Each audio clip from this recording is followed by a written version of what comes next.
مفهوش حفل ملكي بارتي.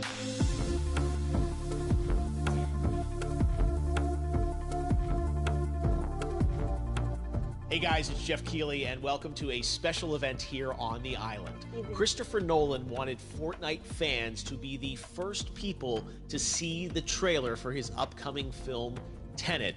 Everyone is so excited about this film, and I think now, given everything going on in the world, it is more important than ever that we can still gather, be it virtually, for a moment like this, just like going to the movies.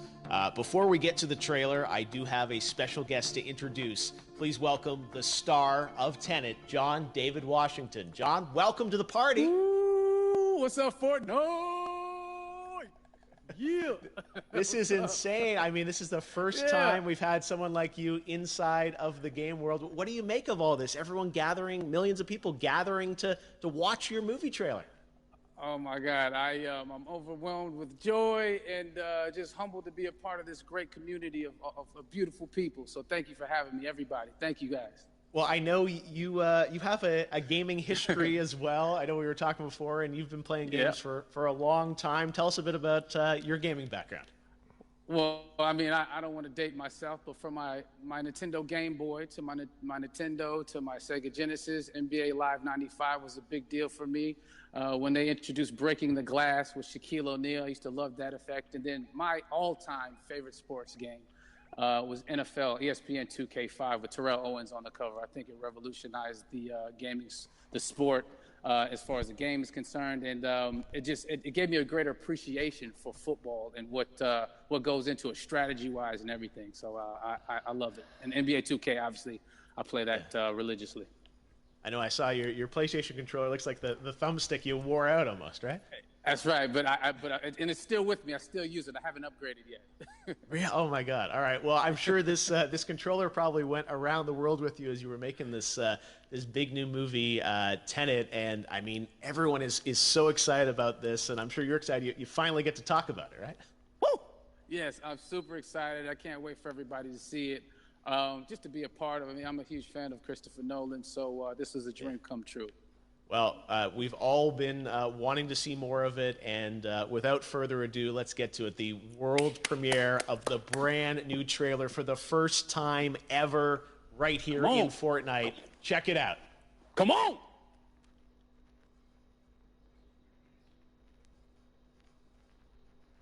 ايه اللي هيحصل بعد كده؟ خلاص خلصنا. All I have for you is a word. Tenet. It'll open the right doors, some of the wrong ones too.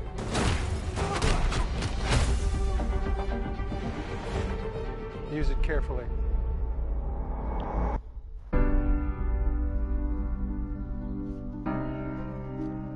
To do what I do, I need some idea of the threat we face. As I understand it, we're trying to prevent World War III. I'm not saying Armageddon here. No. Something worse. I gather you have an interest in a certain Russian national. Mike's bring me in. You really want to know? He can communicate with the future. Time travel. No. Inversion. Aim it and pull the trigger. You're not shooting the bullet, you're catching it. Whoa. Well, I've seen too much. Well, we'll try and keep up. Your duty transcends national interests. This is about survival. Seems bold. Bold, I'm fine with. I thought you were going to say nuts. This is where our worlds collide. How would you like to die? Old. You chose the wrong profession.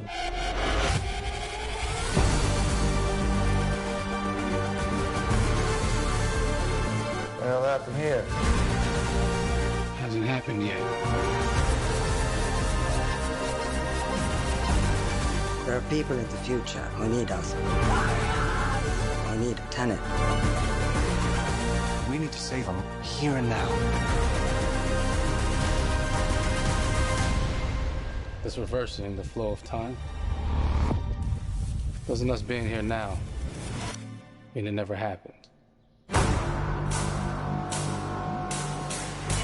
You want to crash a plane? But not from the air. That was so dramatic. Well, how big a plane?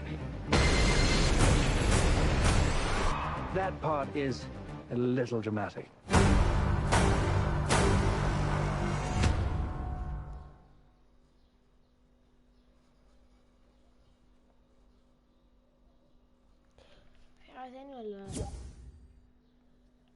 Oh my God, there you go. The new trailer for Tenet.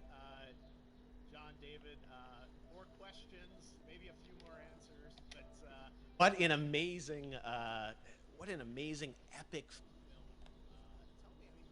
Epic.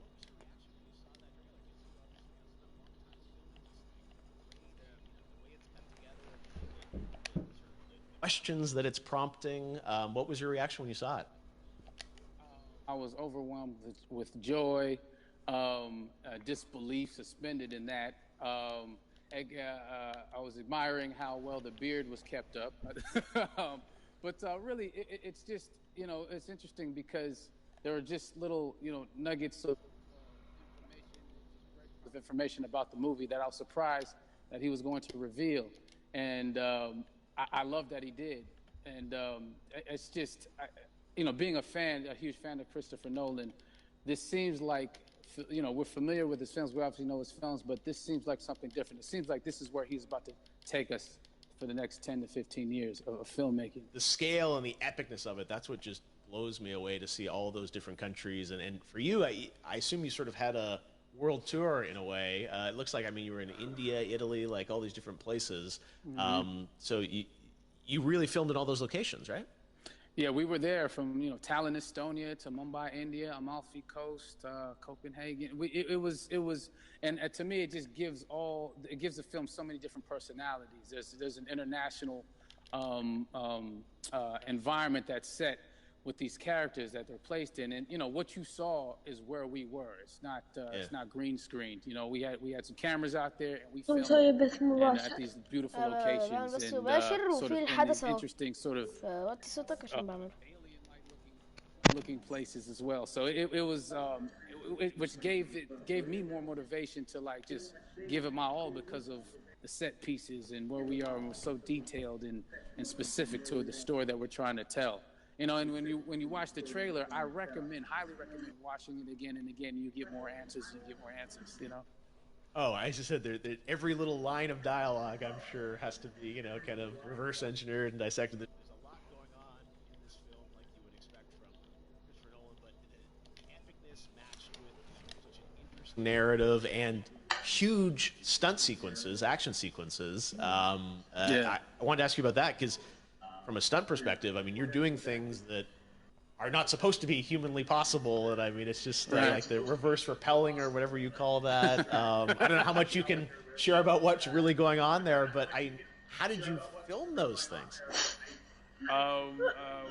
Chris and Hoyte van Hoytema had a camera, and they yelled action and cut. No, but it was some of the moves that we were doing, especially those hand-to-hand sequences and the physicality of it all. Some our stunt guys, George Cottle and company, they've never done some of these moves before. They were sort of inventing them for this movie specifically. So it's so exciting that we're going to be able to introduce this new style of fighting, this new style of combat. You know what I mean? And again, to be seen in a theater, in a movie, on a big movie screen, it's gonna be so vibrant. Oh my God, I'm telling you. No, and again, what I love about this film too is that it's gonna be thought provoking. I think it's the thing you want to experience with your friends, talk about afterwards, and pull apart. Yes. And I'm sure even as you guys were filming, you were trying to kind of understand all the layers of this, because again, what we see is only the surface. Every day, I was bugging. Every day, I had questions for him, but he was very gracious, and he answered them very calmly and patiently.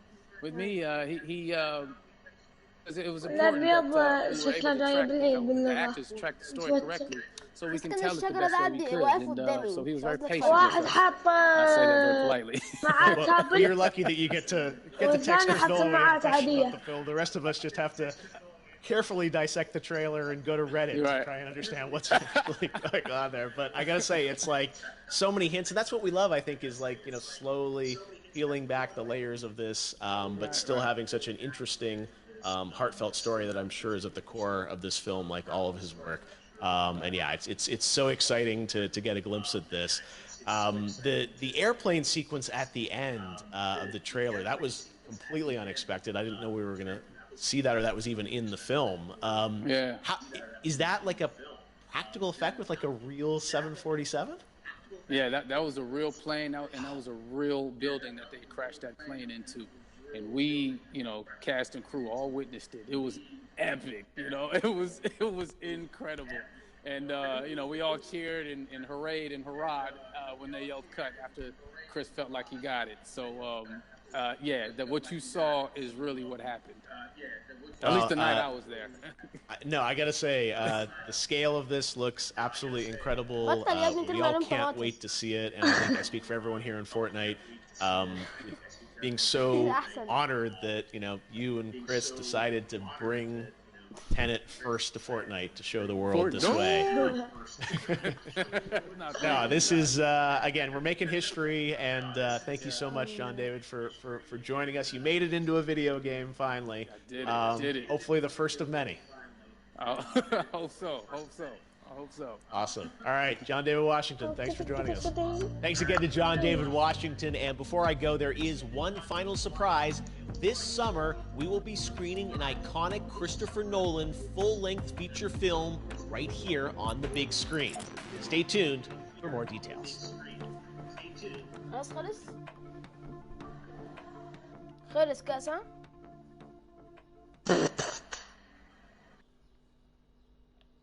لو في تاني هقف. لا ما اعتقد خلص.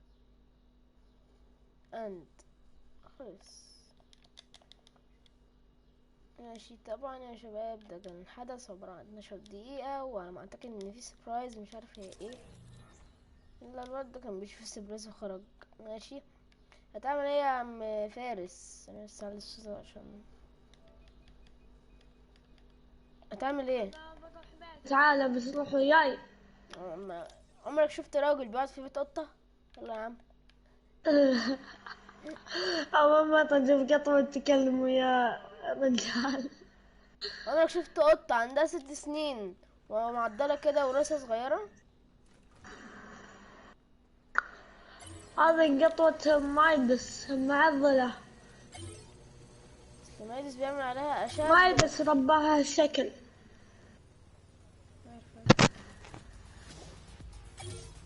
مايدس خلاها معضلة تلعب حديد.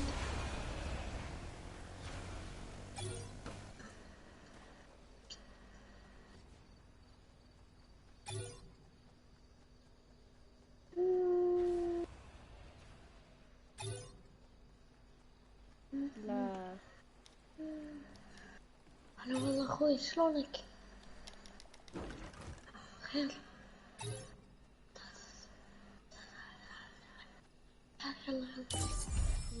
يلا خلص.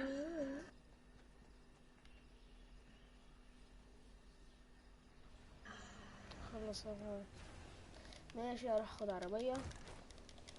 واحد في البث وطلع اهرب. انا باخذ طقعية يلا.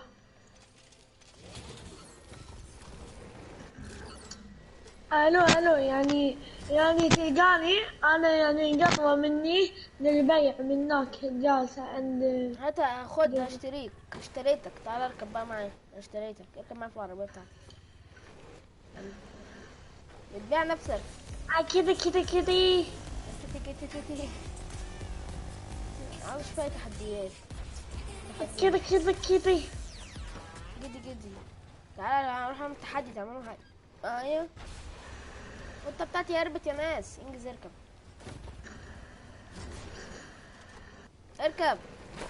انزل لا عشان راح اعمل تحدي، هتيجي ولا لا؟ اوكي اوكي انزل شوي.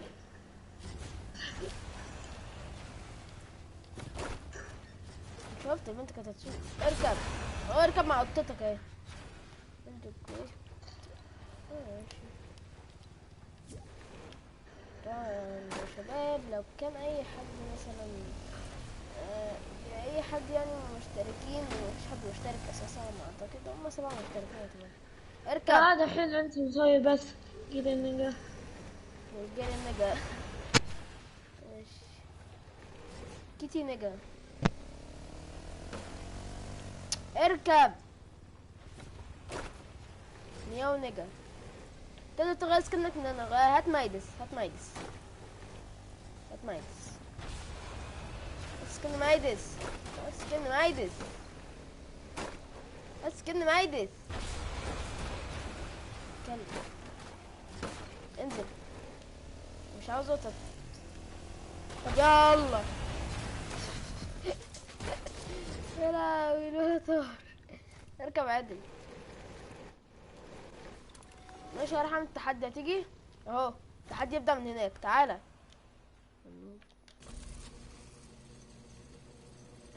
التحدي من هنا. لا لا لا لا اتأخرت.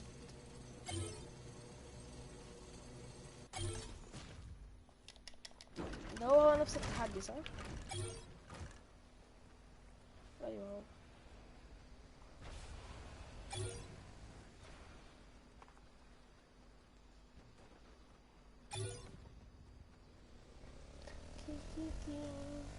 Oh God.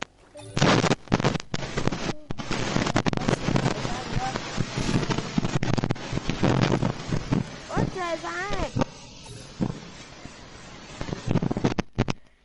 كي كي كي. Oh God.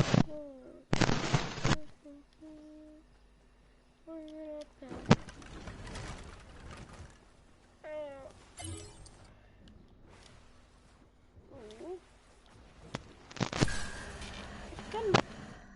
ما نجا.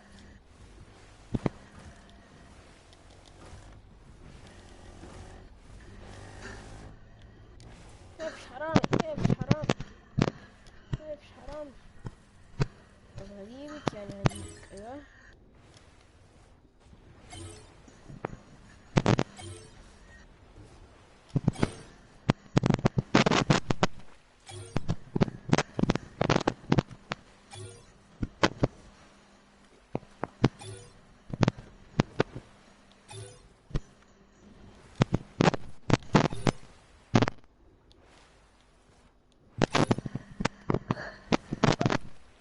الو الو.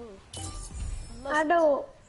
ايه عند الحفلة. شفت التحدي اللي قاعد يسويه انا مخلصه. تحدي ايه؟ انت قاعد تقول في التحدي انا مخلصه. عملت تحدي المية وتحدي الجري. في مني في بيانو. في ايه؟ بيانو يعني كان مني بيانو. جاي فين؟ بيانو.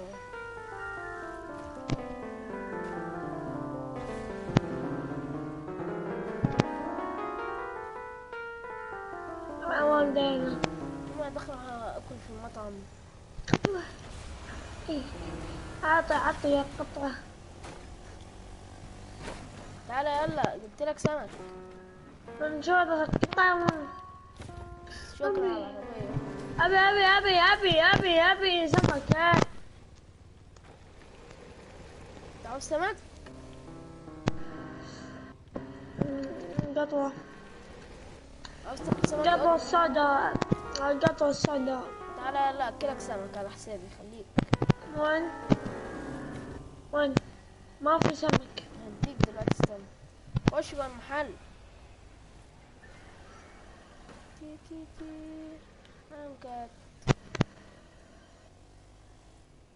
I'm أصمله.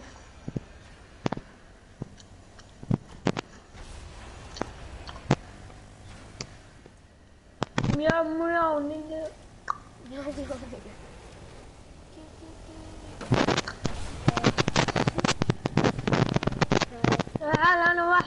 الكنترول مين يعرفني؟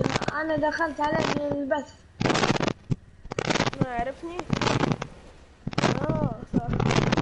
امال مين اللي كنت بعمل معاه الفيديو امبارح؟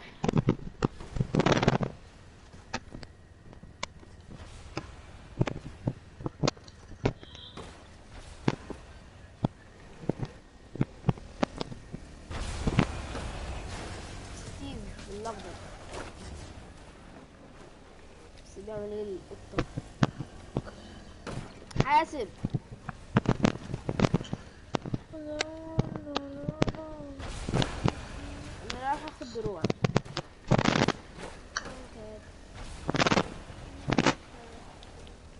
عيش الحياة كله.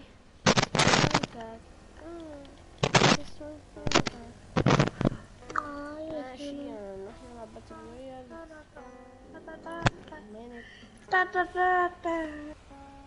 طفل صغير كبير. ماشي خليني انا هحاول صوت لعبة. ماشي القطوة طلع لهم ريت اقولكم شنو راح اسوي. قطوة لك خليني مش هحاول صوت لعبة. خلاص بقى يا ابو بلا بيانو انت. اوكي سام ماشي. قطوة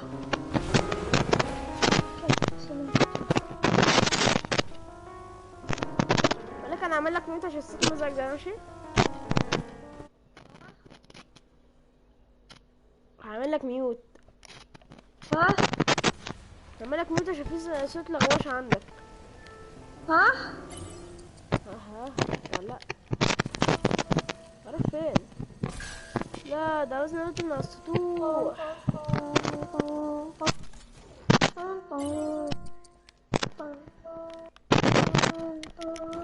ازاي دي؟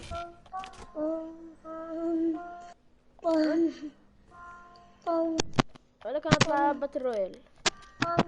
طن طن ترى بوم بوم دم دم دم بوم بوم دررم برم بم بم بم بم.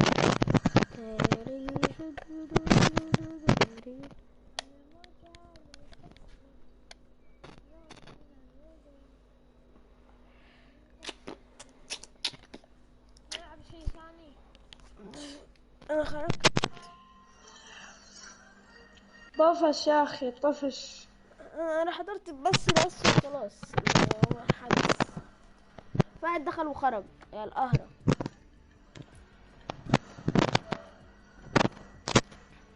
كي كي كي كده اسمع ياو. طبعا يا شباب سكن النينجا نزل في الايتم شوب الايكون. طبعا مش هتلاقيه علشان زي ما انتوا شايفين رقم الزيرو مولول فوق. انا كنت تدعموني. اخرج من البث. نعم اخرج من الجيم اخرج.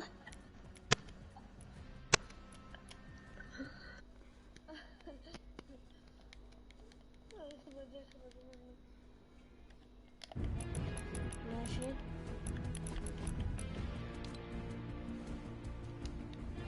نلعب دوم.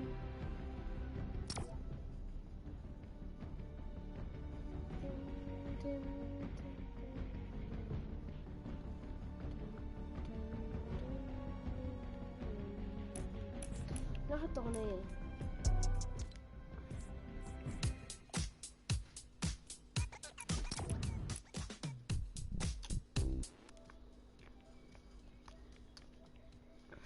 Dun, dun, dun, dun.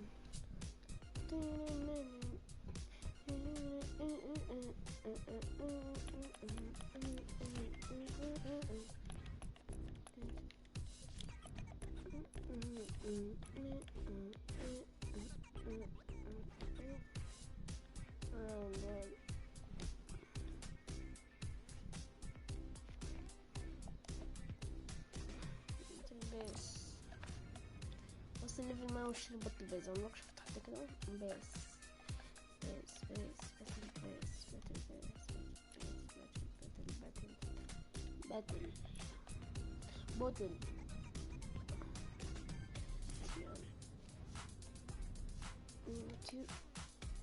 انت عاوز ايه يا عم انت؟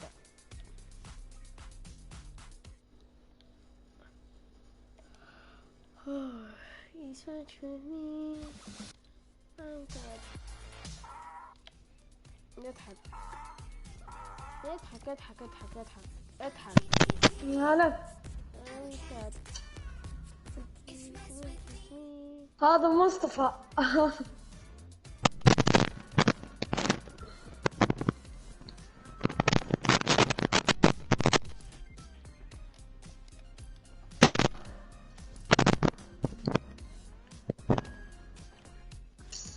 لحظة خلني اغير سكني. احط سكن كذا. احط سكن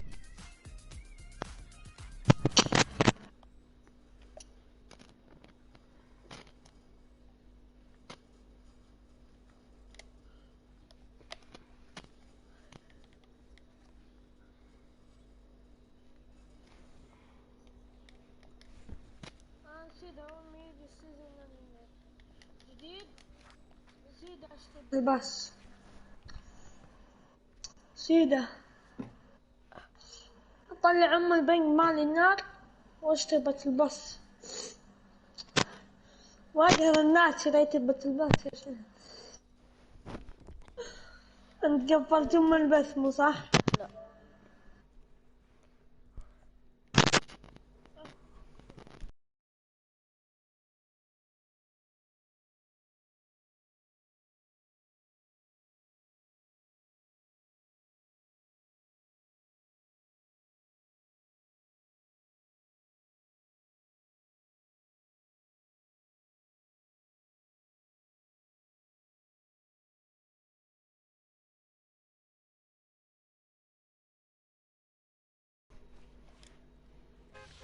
يجبون ابن الكلب.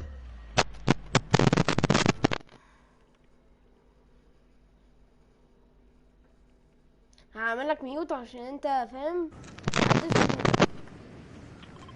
انزل بليزن تمام. انزل يا عم بطل الازعاج. انزل بليزن تمام. انا في البث. نزلت بليزن. خلاص اطلع.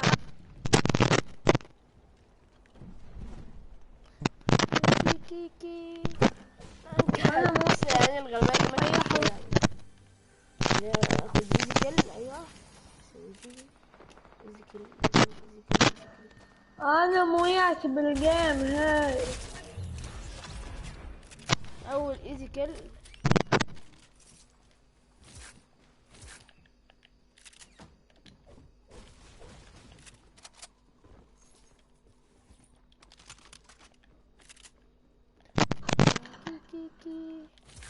بطلع احط سكواد. بحاول اجيب ليفل 80. 180 عشان شنو؟ اجيب القطوة اللي نصها ذهبي.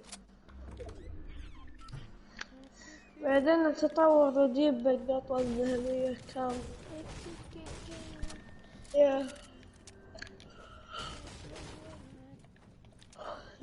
الله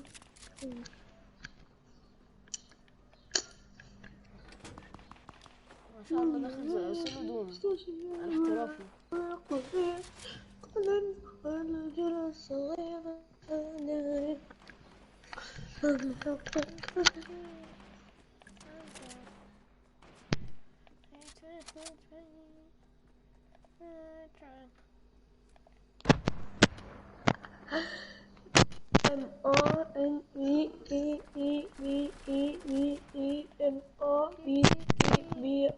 MONEEEEEEEEMOBBRON. انت شخص كم عمرك؟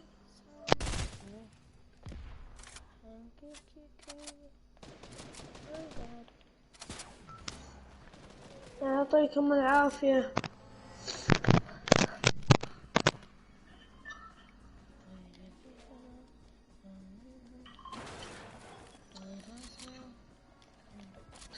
الو ترى انا دخلت سكواد. دخلاني اقولك ايش؟ ها يقولك ايش دخلاني يدوس سكواد. خلاص دخلاني يدوس سكواد.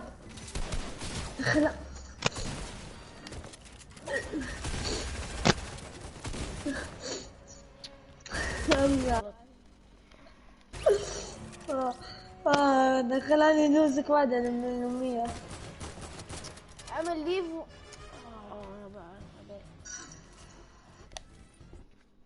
خلاص طبعا يا شباب، دي كانت نهاية البث، وشوية وهكمل البث يعني اللي هو بعد كده مثلا على الظهر او حاجة او بعد الفطار ما هبدأ البث التاني. ماشي يلا سلام. يا عم اقفل يا عم اقفل البث. اقفل البث. ماشي يلا سلام، اشوفكم في الفيديو الجاي.